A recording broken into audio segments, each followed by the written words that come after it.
Vamos a hablar del manejo de examen clínico. Vamos a hablar del manejo de examen clínico. Habéis visto cómo hacemos las técnicas de diagnóstico y así como en el examen clínico vamos aportando a diferentes tipos de patologías, también me ayudará un poco a entender más la charla. Una de las primeras cosas es la información al propietario. Si afortunadamente tenemos la suerte de que nos llaman para decir que van a traer el pájaro a la consulta, tenéis que avisar que nos lo pueden traer en la jaula, pero a veces hay animales que están en jaulas muy grandes, así que tienen que ir en transportín. Hay transportines como tales, como los habituales de perro y gato, que se pueden utilizar, que es lo que yo más recomiendo. La gente de las tiendas te suele vender las cajas estas de cartón, que si es un periquito lo rompe un poco, pero si es un loro ya os digo yo que no va a llegar el loro a la consulta, porque o se va a escapar o va a estar dentro del coche dando vueltas, y si no las propias jaulas, ¿vale?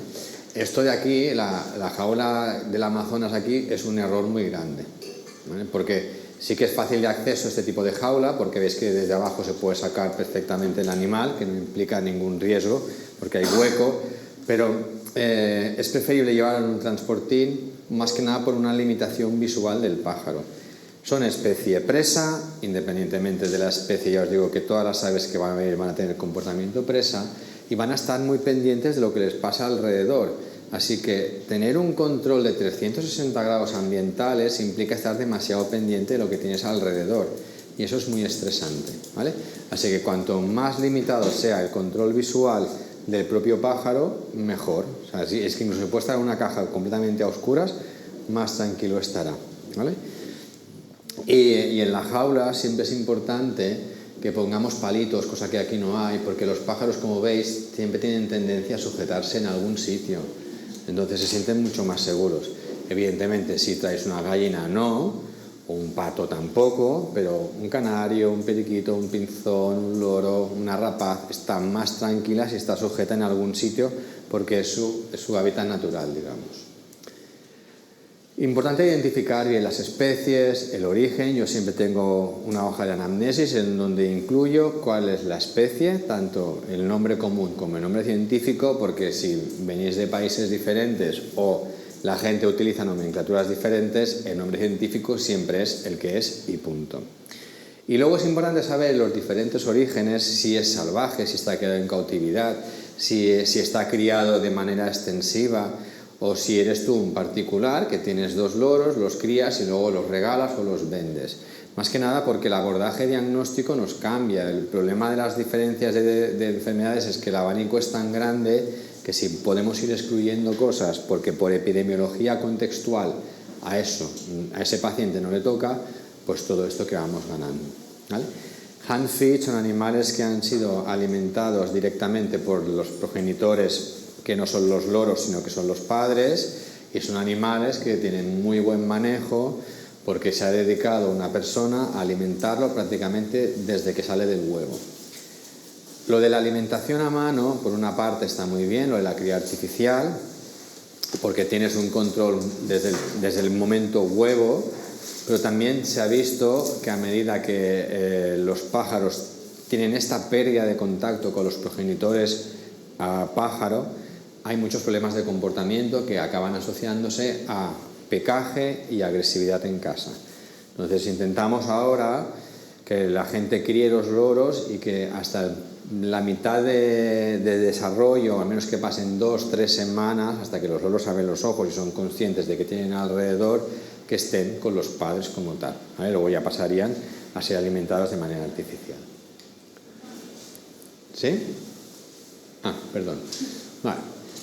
Entonces nos llega a casa, nos llega de casa a la consulta y nos traen al pájaro, ¿vale? Es muy importante que puedan traer su propia jaula, y si no lo pueden traer, que nos traigan o bien el fondo de la jaula de 24 horas, que yo he avisado de, mira, le pones un papel, tal como está, no lo limpies y tú me lo traes al día siguiente, porque yo voy a investigar lo que ocurre dentro de la jaula en un día habitual en tu casa.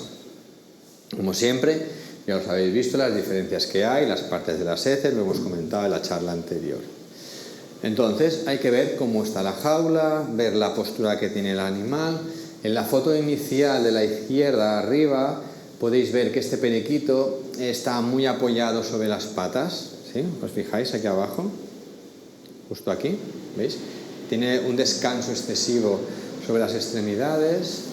El loro de abajo está arriba. Si yo pongo 3 palos, los pájaros cuanto más arriba están, más seguros se sienten.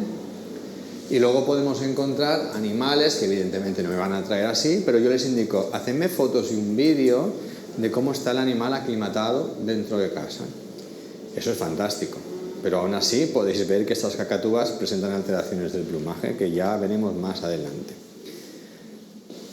Vemos cómo está hecha la jaula, los tipos de palo. Aquí tenemos arriba un canario con un palo de plástico que no nos interesa nada. Estos palos son homogéneos, aunque tienen como unos pequeños canales hechos, siempre son los mismos.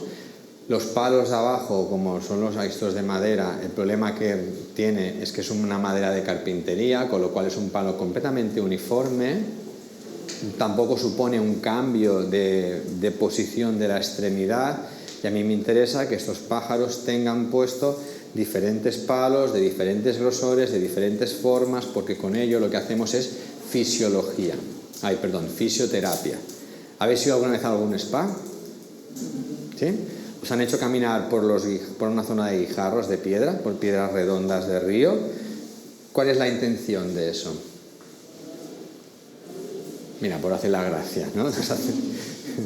No, hombre, no, lo que se consigue con eso es estimular toda la superficie plantar del pie, porque cada vez que tú pisas sobre bolas, te está ejerciendo presión en diferentes zonas de la planta.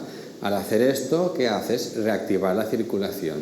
Entonces, yo dándole un sustrato de apoyo de diferentes texturas y de diferentes formas, yo hago que este animal, cada vez que camina o se apoya o se va de palo a palo, el cierre cambia y la presión cambia, con lo cual favorezco toda una dinámica circulatoria y de movimiento de toda la extremidad. Y eso es muy interesante en un pájaro que va a estar mucho tiempo encerrado en un sitio.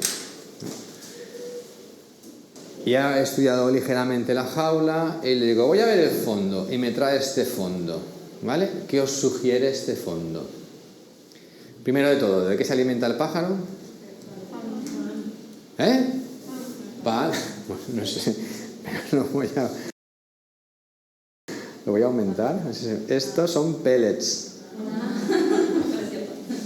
¿Vale? Parece pan, es verdad, pero son pellets. Y además, son pellets que yo tengo en consulta y yo los como delante del propietario.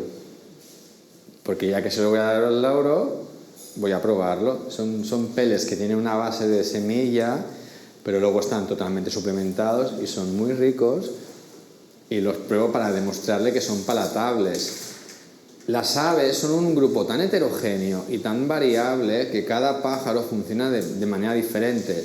Las gallinas se alimentan por tipo de textura y tamaño de partícula, pero las citácidas tienen una capacidad de detección de sabores, olores, colores muy elevado. Entonces la palatabilidad es muy importante. Evidentemente lo que es palatable para mí no tiene por qué serlo para el loro, pero la verdad es que al final en casa un loro come igual que una persona, ¿eh? Y eso es un problema, porque a veces nos encontramos loros que comen bistec de ternera, pechuga, lasaña, hamburguesa, pizza, espaguetis, y esto a la larga es un gran problema. Pero vale, fijaos en la distribución de las heces. ¿Qué me está diciendo? Que no se mueve, no sé quién lo ha dicho, pero muy bien, ¿vale? Es una actividad totalmente sedentaria. Esto puede ser un problema del pájaro o puede ser un defecto de diseño de la jaula, ¿vale?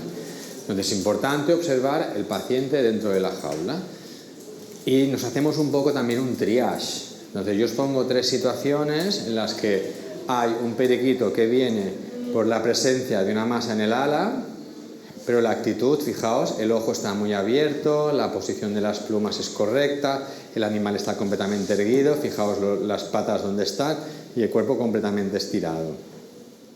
Este animal, yo puedo estar, si soy la persona de recepción, nombre del propietario, dirección, localidad, teléfono, email, muy bien, cómo se llama el loro, pam, pam, pam, pam. El siguiente punto, venga, alguien, la compañera que viene de herida. Dime, si yo te traigo el periquito, ¿tú qué hallazgos físicos me dices? ¿Qué signos clínicos ves? No, el verde. Que están las plumas hinchadas. Vale, muy bien, es un detalle muy importante. Las plumas están emboladas, levantadas, lo que hablamos de embolamiento del pájaro. ¿Vale? ¿Qué más? Las patas no están muy organizadas. Hay una pata que apoya, ¿qué hueso? No. Apoya el siguiente, el tarso metatarso. ¿Vale? Y la actitud es normal, ¿vale? Es un animal que aún así se puede permitir el lujo de estar esperando. Pero ahora vamos a ver el tercero, ¿vale? Un voluntario, ¿quién se atreve? A ver, por atrás.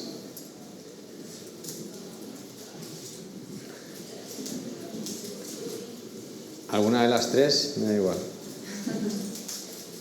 A ver, llevar. Este de aquí, ¿eh? Esta primera no tiene algo donde sostenerse, prácticamente está encima del tejado. ¿Y si yo te digo que ese animal tiene un palo arriba? Bueno, entonces quizás el estado mental está alterado, por eso está así. Ese pájaro está en el fondo de la jaula. Está activo alerta. Es una foto y cuesta definirlo, pero este animal está en una posición de depresión. El plumaje es correcto, está erizado, está desordenado y no conocéis la especie, pero este animal no debería de tener plumas amarillas ni por aquí ni por aquí. Así que este animal ya no me espero. Cojo, lo envío hacia adentro, incubadora, calor, oxígeno y humedad. Y mientras otra persona se encarga de tomar datos al propietario y a ver por dónde podemos llevar las cosas. Pero es importante estabilizarlo cuanto antes. A veces estabilizarlo se implica dejarlo en un sitio tranquilo, tal como se deprimen, se pueden recuperar levemente si no les haces nada. Es un poco como nuestro descanso cuando nos encontramos mal. Pero aún así hay que pensar en catéter, fluidos y a ver qué hacemos. Vale, cuando ya tenemos el animal en la consulta y hemos visto la jaula y demás, hay que cogerlos. Sobre todo, habitación cerrada. Si hay ventanas, intentar poner cortinas en la ventana, porque si el pájaro vuela, se va a empotrar. Como mínimo con la cortina, va a decidir cambiar de dirección o se irá a enganchar. Y de verdad que aseguraos bien, porque no es el primer loro que se escapa en la consulta. El error luego es del veterinario. Y es un problema grave, porque evidentemente el propietario se enfada, no tiene que pasar. Entonces, detalles, cosas que ya sabéis, y es que la temperatura corporal es muy elevada, 40-42 grados, requerimientos de oxígeno son muy elevados, la diferencia que hay de la respiración entre un mamífero y un pájaro es que el mamífero inspira, intercambia oxígeno, el mamífero expira y se acabó. Aquí no, aquí da igual si inspira o expira, que siempre tenemos oxígeno intercambiando en los pulmones gracias a la presencia de sacos aéreos, ¿vale?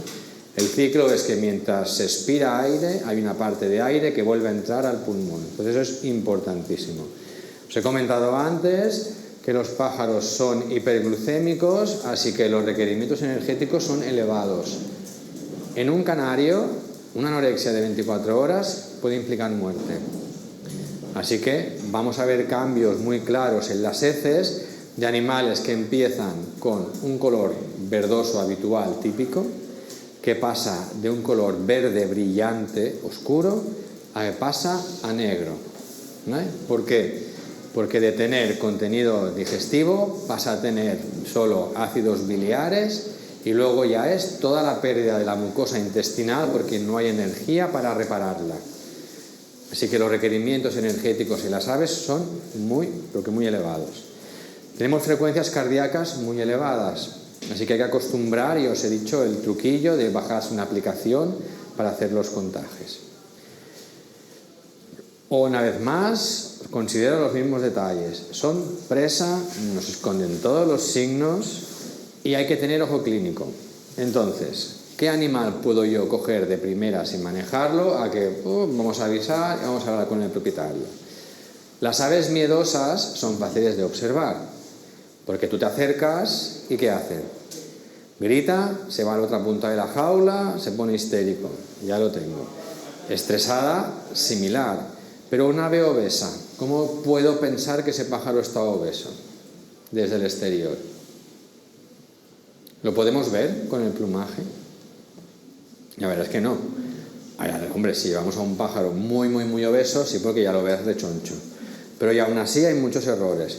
Pero la anamnesis es crucial. Entonces, si yo sé que ese pájaro vive en una jaula pequeña, que no se mueve y se alimenta exclusivamente a base de semillas, o la dieta es muy desequilibrada con exceso de grasa, hay que sospechar que ese animal está obeso.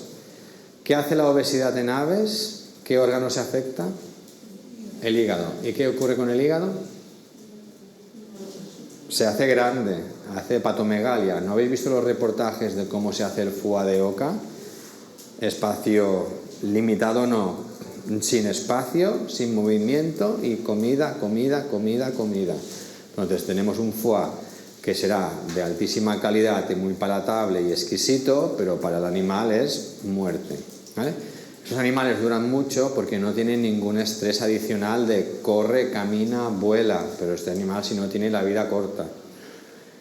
Entonces hay que pensarlo esto. Os lo comento porque nadie va al veterinario y un día viene alguien a tu casa y te dice: uy, tu loro tiene las uñas muy largas, deberías de llevarlo al veterinario. Hola, vengo a cortarle uñas. Ah, bueno, pues le corto las uñas. Y si no sois especialistas en aves, os dedicáis a aves, vais a coger el loro, vais a pensar que es una consulta más en vuestro centro, le vais a cortar las uñas y en breves segundos el animal tendrá un colapso y morirá. ¿De quién es culpa? Es que no es del veterinario, es culpa de esa persona que durante X años lo ha alimentado mal, lo ha mantenido mal y lo ha hecho someterse a un estrés. Pero claro, os pagan por eso y encima se muere, así que luego la culpa es vuestra. Pero decirle: déjame hacer la necropsia a ver qué encuentro. Seguramente está lleno de patologías cardiovasculares y metabólicas, pero claro, nadie lo quiere asumir. Os lo digo porque por inexperiencia nos ha pasado a todos y al final se aprende de que, muy bien, tú me traes el loro aquí, autorización de tal. No he sido nunca al veterinario. Pues esto lo hiciste mal, esto lo sigues haciendo mal, esto está mal hecho y tenemos un riesgo de... ¿Lo quieres asumir? Sí. Porque luego la respuesta es: si no te lo hubiese traído, no hubiese poseído nada, no se hubiese muerto. Ya bueno, pues que tú me lo has traído con una serie de implicaciones que hay detrás. Entonces es muy importante que lo tengáis claro. Hay cosas que hay que avisarlas de antemano. Luego es fácil diagnosticar un animal disneico porque lo veis en comportamiento. Por eso os digo, en estos casos, bueno, yo intento sedar el 90% de los pájaros, por no decir el 100%, pero en estos casos planteas siempre la sedación. Siempre. Y en un animal que tiene un problema de estos, es más riesgo el cogerlo para hacerle el procedimiento que no coger la jaula, meterla en bolsa, anestesiarlo y empezar a trabajar con él. Este es un caso de, por ejemplo, del que os he dicho, un amazonas que vino para, fijaos las uñas, tan sobrecrecidas, muy torcidas, incluso están desviadas. Y este animal, bueno, no duró nada. Bueno, de hecho, murió sin cogerlo. Porque ya vino en el fondo de la jaula, pero su principal problema es que las uñas están raras. No sé qué digo, pero tú no ves que el animal está cagado. Ya, pero es que ayer estaba bien. Digo, bueno, fijaos cómo está, ¿vale? Esto no es habitual. Las aves acumulan una pequeña porción de grasa. De hecho, si sois pajareros de aves silvestres, uno de los puntos que se mira es el grado de estado graso. Se mira sobre todo en la parte del buche, parte del pecho y bajo abdomen. Entonces la presencia de tanta grasa ya es anómalo. Detrás hay algo que metabólicamente no funciona. Y ya os avanzo esto de la siguiente charla, de cuando hagamos respiratorio, son aspergilomas, que son granulomas de hongos, que es una patología muy habitual, pero hay que pensar que Aspergillus está en cualquier lado, hasta está ahora aquí entre nosotros, ¿vale? Importante detalle que explico en todas las charlas, y es que durante el manejo siempre hay unas frecuencias cardíacas y respiratorias que se modifican. Entonces, fijaos los detalles ya solo fisiológicos, ¿vale? Un finch es un diamante mandarín, que es el que tenéis aquí, ¿vale? Esto está a unas 300 pulsaciones por minuto en condiciones normales. Así que esto es, cuando lo escucho es... ¿Vale? Lo voy a coger. Cuando lo cojo, según las normas, nos dice que la frecuencia cardíaca se puede multiplicar por 2 y por 3 durante el estrés. 3 por 300, 900. ¿Podemos contar 1000 pulsaciones por minuto? O sea que imaginaos, y eso traducido a una funcionalidad es que el corazón se contrae tan rápido que es prácticamente imposible permitir que llene de sangre y que vacíe de sangre. Así que el siguiente punto, ¿cuál es? Colapso y muerte. ¿Vale? Evidentemente hay situaciones fisiológicas que probablemente en la naturaleza están más que estructuradas, pero como en veterinaria nos pasa de todo, pues hay que ir con cuidado.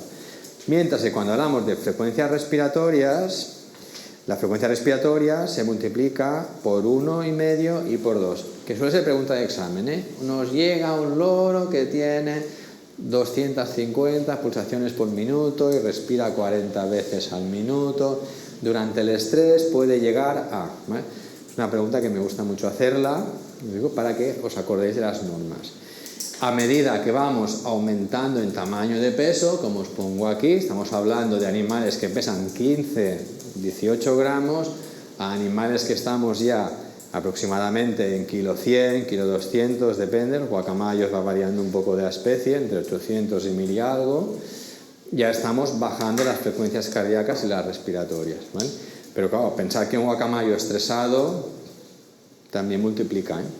¿Vale? Así que hay que tener el oído muy bien agudizado. No sé si se va a oír el... Bueno, vamos a ponerlo otra vez, ¿vale? Porque una de las cosas que tenemos para escuchar y notar la frecuencia cardíaca es el Doppler.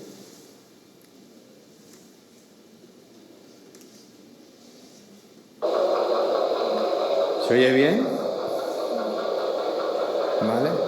Y aquí yo estoy midiendo la presión con el manguito para ver cómo está el pájaro. A veces nos hacen algunas arritmias que el corazón se para y dices, madre, pero bueno, son cosas que nos pueden pasar en los pájaros. Pero es un buen detalle, ya os digo siempre que yo adoro el Doppler. Fijaos en la respiración, es un loro sano.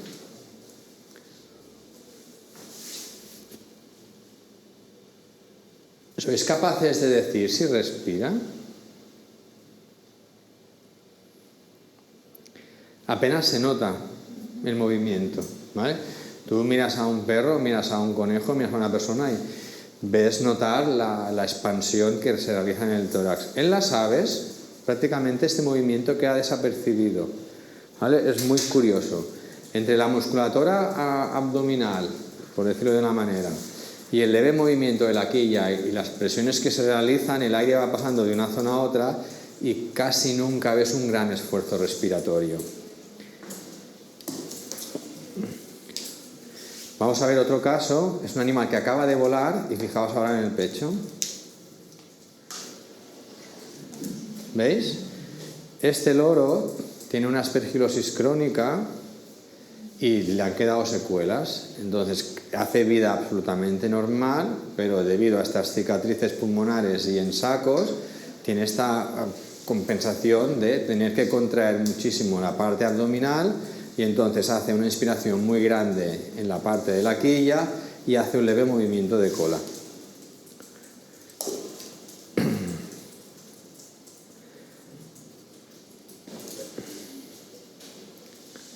¿Veis cómo se mueve el canario?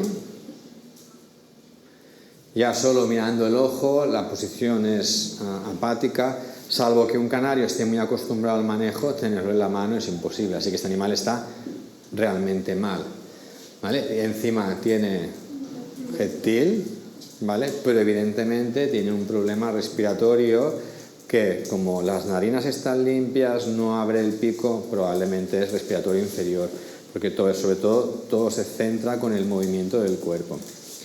A ver si lo podemos volver a colocar.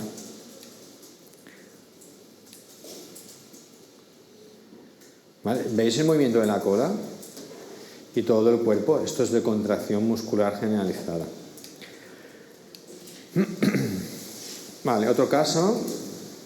Fijaos bien en la cola y en el pico.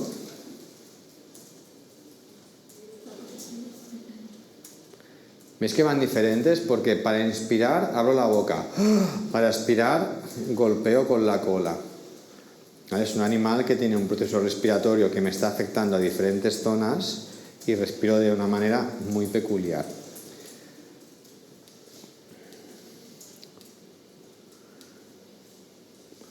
Vale. Hay que cogerlos, ¿vale? Entonces, si ya os he dicho que os puede producir muchísimo dolor, la primera idea es, me pongo unos guantes.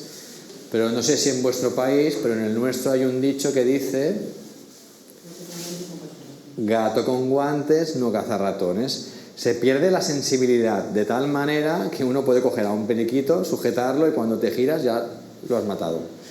Así que recomendamos siempre toallas. Pones la toalla encima del animal y sujetas la cabeza, las patas y las alas, ¿vale? El momento de colocarlo, luego tienes que liberar el animal de la toalla para tú luego poder hacer la extracción. Y si miramos bien lo que mantienen en común las tres imágenes es que el cuello está sujeto, el cuello está sujeto y el cuello está sujeto. Pensad que es la principal arma.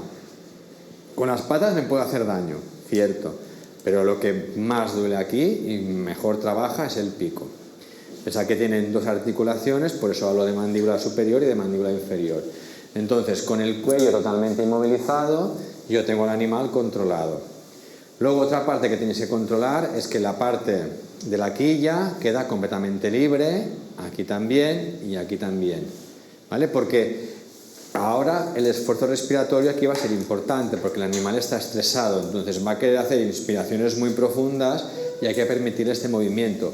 Si yo le aprieto aquí, prácticamente no le voy a dejar que el animal pueda respirar correctamente y puede sufrir otro colapso, así que cuidado. Si trabajáis con colombófilos o con colombicultores, toda la gente que se dedica a las palomas os va a examinar de arriba abajo. Está claro que todo aquel que es criador de algo se va a ir al veterinario y todavía tenemos la cultura de que el veterinario sabe nada de aves. Se van a ir a un especialista de exóticos y aún así te van a tratar como que tú no sabes nada y te ponen a prueba. Porque además se vienen con todo Google estudiado y el problema es que, claro, Google, de la misma manera que informa, desinforma y tergiversa muchísimo toda la información que nosotros tenemos. Porque hace asociaciones de signos clínicos con enfermedades. Y no hay que hacer pruebas, porque esto es esto, y punto. Entonces, cada especie tiene sus particularidades. Las palomas se cogen así. Cuando tengáis una paloma delante, lo exploráis de esto, pero lo primero de todo es coger la paloma, sujetar las patas con la cola y con las alas con una sola mano y ponerla en posición horizontal, que tú tengas todo el perfil del animal. Y entonces el señor verá que tú sabes de qué vas. Con los periquitos, con los canarios, pinzones y demás, si vienen de criador, también se pueden coger así. Y colocarlos en vertical, horizontal, y ellos ya empiezan a decir, esta persona sabe coger las especies. Es curioso, pero bueno. Entonces, yo os pongo esta imagen, que es una paloma muy particular. ¿Qué es lo que os llama más la atención? Nada. Es una paloma vulgar y corriente. Esta paloma vale 3.000 euros. ¿Por qué vale 3.000 euros?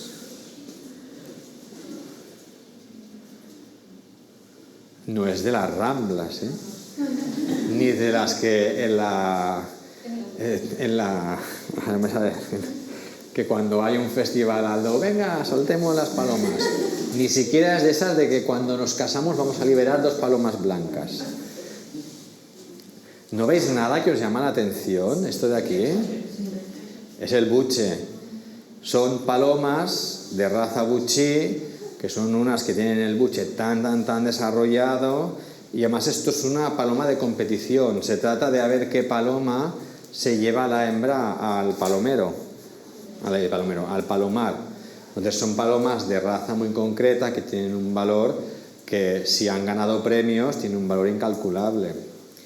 El problema luego es que te dicen el precio que tiene el pájaro, pero no te quieren pagar nada. Y dices, a ver, si tú te compras un BMW, ¿cómo me vas a regatear luego que la revisión vale tanto? Pues cómprate un coche de gama baja y ya está, pues aquí igual, ¿vale? Cuando se coge un pájaro, sobre todo una citácida, la tendencia es de sujetarme con todo lo que yo puedo. Entonces, la primera reacción que tenéis que mirar es que las patas os cojan. De hecho, esto es parte de la exploración también neurológica, porque así vemos la fuerza, la respuesta motriz que tiene el pájaro. Animales que cuando los coges se dejan así sin cogerse, o bien hay un problema, hay una actitud de comportamiento, porque hay loros que puedes jugar con ellos lo que tú quieras, o bien este animal está peor de lo que tú esperas, así que cuidado con el manejo, ¿vale? Si nos fijamos en estas imágenes, vemos que este animal aquí tiene una zona abierta de plumas porque tiene obesidad, así que todo esto es grasa, y a este pajarito, este periquito, también tiene esta parte abierta, que es una de las zonas también apterigias, que es el centro abdominal, pero tiene toda la cloaca manchada. Entonces, mi diferencial aquí es de diarrea o de poliuria, ¿vale? Acordaos que pueden ser las dos cosas. Vamos a cogerlos, a ver si pongo el volumen. Este no grita. No, este no grita. ¿Vale? Vamos con una toalla. Este tiene un manejo relativamente fácil. No nos ataca, que esto es muy buena señal, pero lo primero que hago es coger el cuello. Lo acabo de envolver y luego ya iré a colocar todo correctamente. Aquí lo tenemos y a partir de aquí ya vamos a trabajar. Lo que no hay que hacer es, ¡ay, qué bonito, voy a acariciarlo! Porque todo el mundo tiene una tendencia a acariciar los exóticos. Son carácter presa, ¿vale? Y siempre digo lo mismo. El día que te encuentres mal, voy a decirle al celador, con la cara más fea, con la imagen sudorosa, horrible, que os venga a acariciar, a ver si os hace gracia, ¿vale? Son presa. Cuantas más manos estén por encima, más desagradable es la situación para el animal. Ni siquiera en el despertar, ¿vale? Otro caso, esto es un loro ecléctico, es una hembra porque es de color rojo, ¿vale? Hay maneras de movilizarlos. Os pongo estas diferentes situaciones para que veáis. Aquí hay un fallo, ¿veis? Porque las alas se están abriendo. Si el animal empieza a aletear fuerte, se puede luxar, fracturar. Vais a ver en la literatura esta situación de cojo el pájaro con 3 dedos, me da igual. Para mí es una tontería lo de los 3 dedos así, porque dicen que inmovilizas mejor la cabeza. Para mí lo importante es tener controlado el cuello. Si tienes el cuello estirado del pájaro, el pájaro no lo va a mover. Aquí hay una extracción de sangre y aquí ya explorando el animal, ¿vale? Cuidado que con las posiciones horizontales los pájaros, la comida del buche puede llegar hasta la boca, entonces hay que asegurarse de que el buche esté vacío. Lo ideal es intentar hacer un trabajo un poco más de bienestar animal, entonces es educarlos. El problema radica en que si el propietario no ha educado a su loro durante todos estos años, ¿cómo lo vais a educar vosotros durante media hora, 3 minutos de consulta para cogerlo? Porque no podemos dedicarle 4 horas de mañana a súbete a mi mano, súbete a mi mano, súbete a mi mano, porque si no, ¿qué tenía que valer esa hora de consulta? ¿Vale? Pero os explico un poco el protocolo de ofrecer la mano, pellizcar la pata. Esto se considera un castigo, pero es la única manera que tienes tú de que cuando el animal lo tienes aquí encima no se te vaya volando. Entonces la reacción es, si el animal me sube aquí, yo le sujeto la pata con el dedo. Algunos animales lo toleran, otros no. ¿Y qué van a hacer? Picarte. Entonces lo que hago es bajar rápidamente la mano para desequilibrarlo, y es como un efecto indeseable para el pájaro que luego para cuando el animal deja de querer picarme.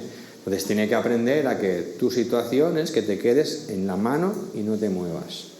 Eso es trabajo del propietario para que luego se acostumbre contigo a ti la consulta. Entonces hay una serie de pautas que podemos dar durante la primera visita para que luego sea más fácil trabajar con ellos. Incluso que se acostumbren a la toalla.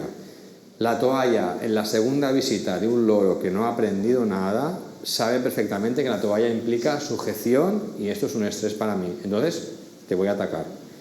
Si le enseñamos que la toalla es un juego, ¿y cómo lo enseñamos? Pues si el animal tiene buen manejo, se cubre en casa y se le ofrecen premios. Es todo refuerzo positivo, ¿vale? Aquí os pongo un ejemplo.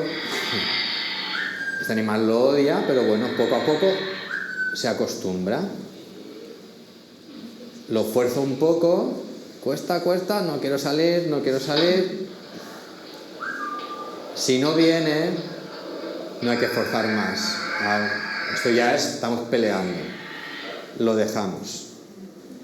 ¿Sabes? Porque si no, cada vez que yo haga una exploración va a ser pelea. No. Define los errores, a ver si sois capaces de verlo. ¿Ves? Pellizca. Fuera. Fin.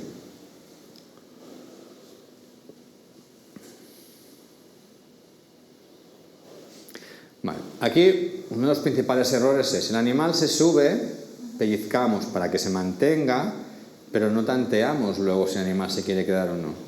Entonces, mientras yo estoy pellizcando, lo estoy castigando. Entonces, hay veces que no se entiende. Es como un poco el tema de las esporas con los caballos. O sea, si cuando tú estás con el caballo, no sé, igual me dicen de todo, pero cuando se marca con la espuela y el caballo hace lo que tú quieres, tienes que dejar de marcar. Para que el animal entienda que es una acción-reacción, he hecho lo que tú querías, vale, pues dejas de castigarme. Entonces, yo aquí tengo que liberar al pájaro para que note que muy bien, hemos conseguido lo que queremos. Luego le digo, premialo. ¿Cómo lo premia? ¿Con caricias? ¿Qué os parece? ¿Que no? ¿Por qué? Exacto, porque hemos escogido un premio que no es el que le gusta. Entonces hay que dejar muy claro que las caricias no son lo que parece. No es el sentimiento nuestro hacia el loro. Es el sentimiento del loro que demuestra hacia algo que hacemos nosotros. Si es bienvenido, será bien aceptado. Pero si yo estoy acariciando y veo que no le gusta, tengo que parar. Porque si no, ¿qué estoy haciendo? Castigo, más castigo, más castigo. Entonces son detalles que hay que definirlos muy bien y que a veces hay que encontrar la cosa justa. La mayoría de premios para un loro se basa en un trozo de cacahuete, un trozo de pipa. Pero evidentemente, si tengo que anestesiarlo, no lo puedo hacer. Alternativas que tengo, ¿a alguien se le ocurre? Algo tan tonto como un boli. Jugar. Si tú le das un tapón de boli y empieza a juguetear con él y lo rompe, total, no se lo va a tragar, espero, y lo va a romper, pero da igual, ya se siente premiado. Entonces son chorradas que incluso para trabajar en casa las podéis utilizar para que el propietario se defina de una manera mucho mejor con el animal. Todo el mundo, o mucha gente, se va a un etólogo de perro para aprender a llevarlo a pasear, a las conductas de agresividad y de juego, cómo tienes que jugar, cómo no tienes que ser agresivo, comportamiento con gente mayor, pero nadie va a un etólogo de loros. Y es un problema. Te gastas un dineral con un pájaro que luego tiene muchísimos problemas y hay que aprender que esto se tiene que trabajar de alguna manera y no viene por inspiración divina. Vale. Entonces, casi todos los procedimientos van a requerir sujeción y la verdad es que hay muy pocos pacientes que van a tolerar los trabajos de la mano, ¿vale? La toalla, esto es un ejercicio que está publicado, que es detener al pájaro y fijaos el detalle de la sujeción. Se fue. Vamos atrás.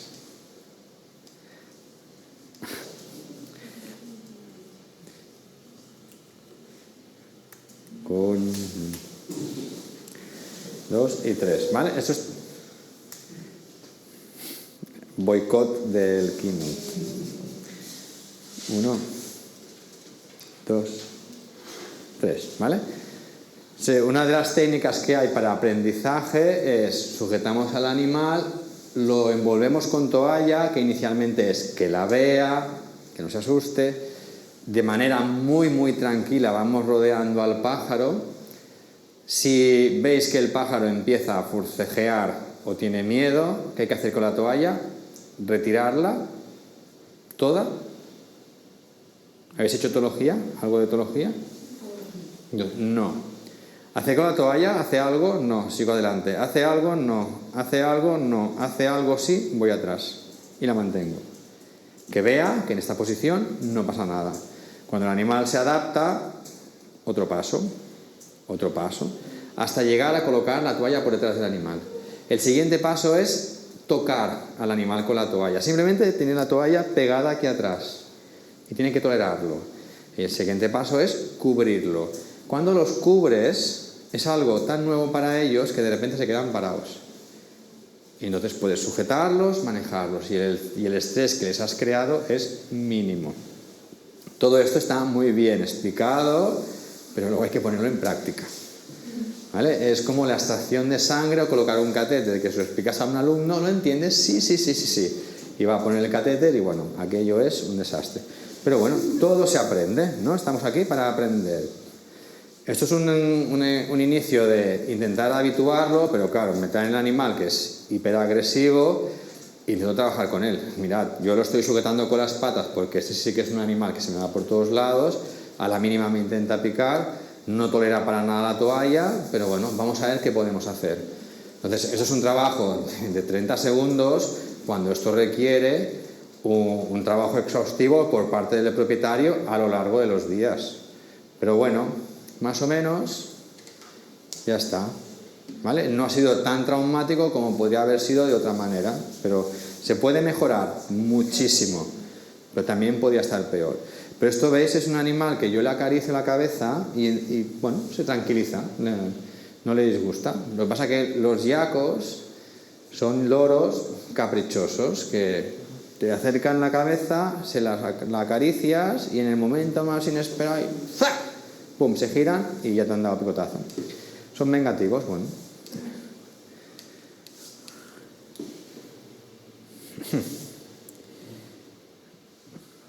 Aquí es otro caso, es muy similar. Estábamos en un taller con uno de los compañeros de Estados Unidos, con Brian Spears. Está trabajando con un caiqué. Y veis lo del tema de la toalla, es un animal que está muy tranquilo. También es un animal que está muy acostumbrado a las personas, ¿eh? Pero veis que no le supone ningún trauma. El animal acepta la toalla, poco a poco, ya lo tenemos dentro. Sí, se revela un poquito, pero luego ya está.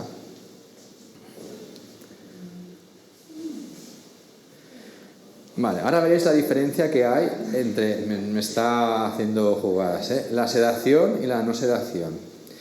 En el vídeo de arriba, no miréis aquí, es sin sedación y abajo es sedación. Hemos trasladado el PowerPoint a Keynote y nos está haciendo sus propias idiosincrasias. Pero creo que si le pongo el...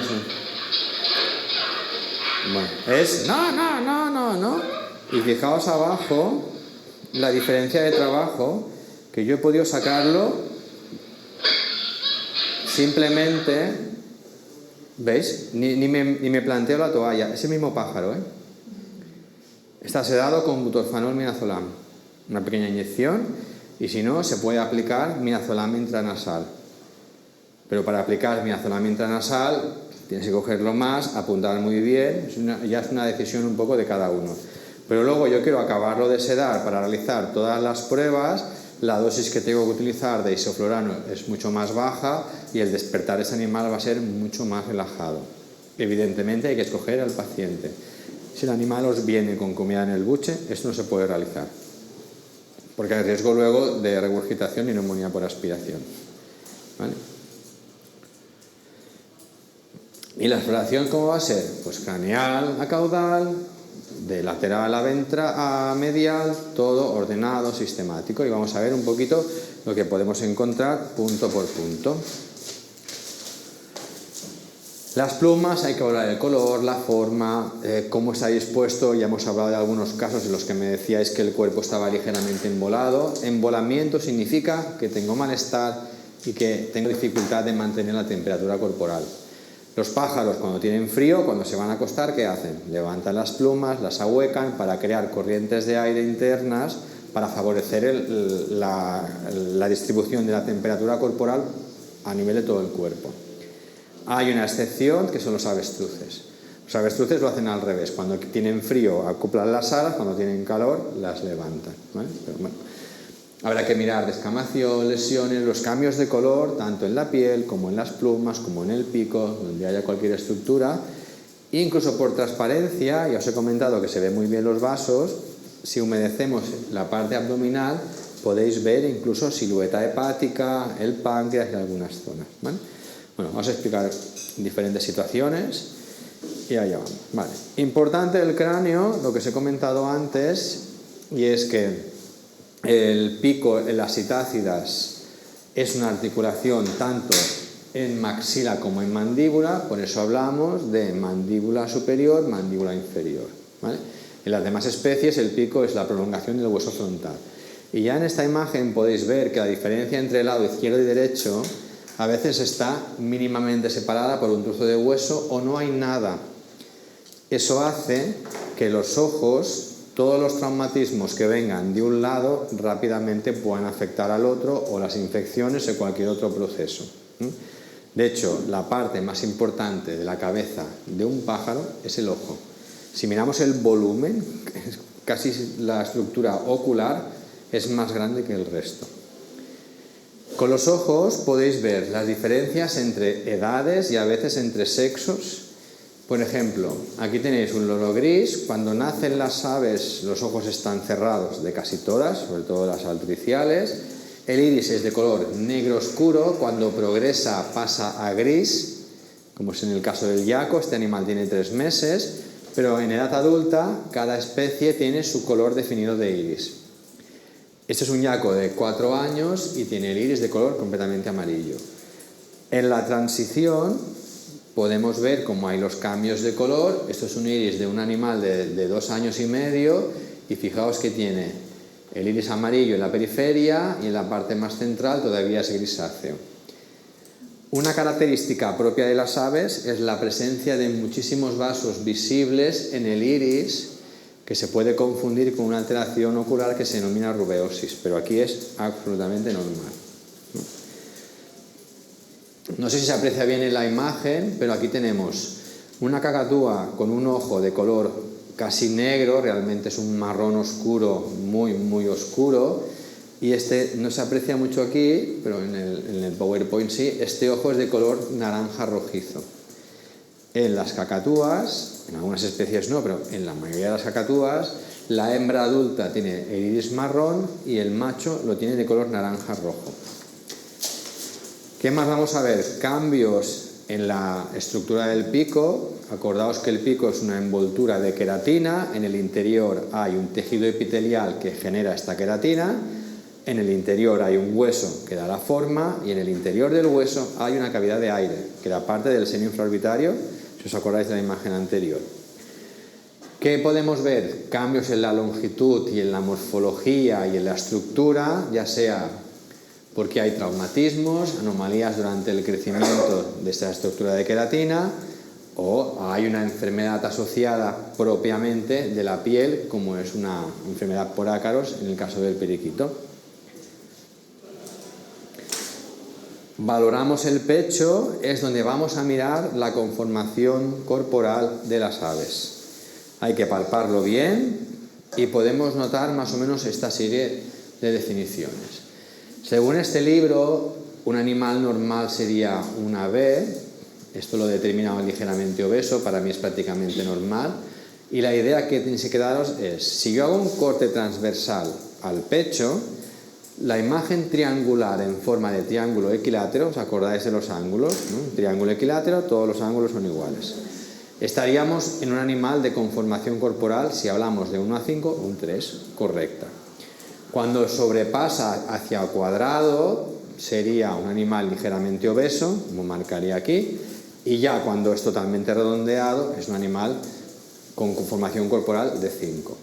Cuando vamos hacia abajo, estamos dibujando de un triángulo equilátero a un isósceles. Acordaos que era aquel que era más puntiagudo, porque uno de los ángulos es de menor grado.